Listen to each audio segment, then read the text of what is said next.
Sa ibang balita, 8 sa 20 NGO ni Janet Lim Napoles ang nakipagtransaksyon para sa pork barrel ng mga senador at kongresista. Ito ang isinawalat ng whistleblower na si Benher Luy nang siya'y humarap sa Senate Blue Ribbon Committee kahapon. Sabi pa ni Luy, minsan na rin daw siyang pumunta sa opisina ng isang senador para kumuha ng dokumento. May news to go si Jam Sisante. Naka-bulletproof vest at bantay sarado ng security personnel si Benher Luy nang humarap sa Senate Blue Ribbon Committee.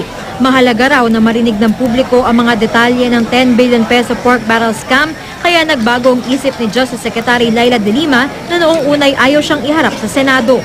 We would want to fully ensure his security.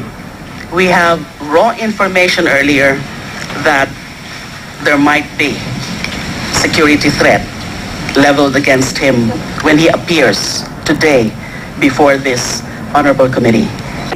Ayon kay Luy na nagsimulang magtrabaho para sa pinsang si Janet Napoles noong 2002, 8 sa 20 NGO ni Napoles ang nakipagtransaksyon para sa pork barrel ng mga senador at kongresista. Siya ang mastermind kasi siya po yung boss ko. Kwento ni Luy, si Napoles daw mismo ang kausap ng mga mamabatas para piliin kung saang implementing agency idadaan ng pork barrel. Pagkatapos daw nito, susulat na ang mamabata sa Budget Department para humingi ng pondo para sa napiling proyekto. Pero wala naman talaga raw proyekto o maliit lang na bahagi ng pork barrel ang kailangan panggastos. At ang malaking bahagi ng pork barrel ay paghahatian ng mamabatas ni Napoles at ng implementing agency. May dokumento raw siya para suportahan ito. Si Ms. Napoles kasi ganito siya, sir, eh. Sasabihin niya, unahin niya, sasabihin niya, kunwari 40%. Tapos, pag hindi pumayag yung kausap niya, sasabihin 50, halimbawa sasabihin 50. Sasabihin, baka pwede 45. Umaapaw raw ang perang wini-withdraw nila para sa mga aprobadong proyekto na hindi naman nakakarating sa mga benepisyaryo. From the elevator, dala-dala nila po yung pera na yung papuntang sa master bedroom ni Madam. Tapos ilalagay po namin. Kasi syempre, hindi naman cash siya sa kanyang vault. So ilalagay po namin yung ibang, may mga bags na ilalagay namin sa kanyang, sa bed niya. Tapos, sometimes sa bathtub. Mga senador, paano pagtanggap nila? Cash? Cheque? Cash po. Cash? Opo. Hindi cheque? Meron po na MC pero hindi po nakapangalan sa senador. MC. So, okay. Yun sa lower house?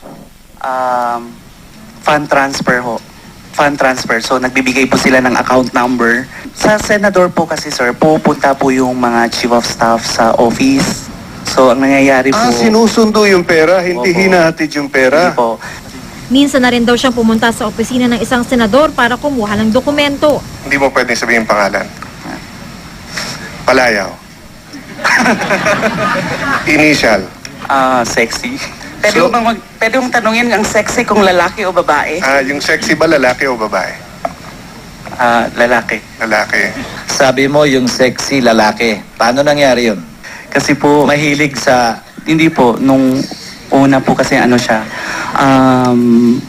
mataba daw, tapos biglang pumayat, kaya sexy na ang tawag namin.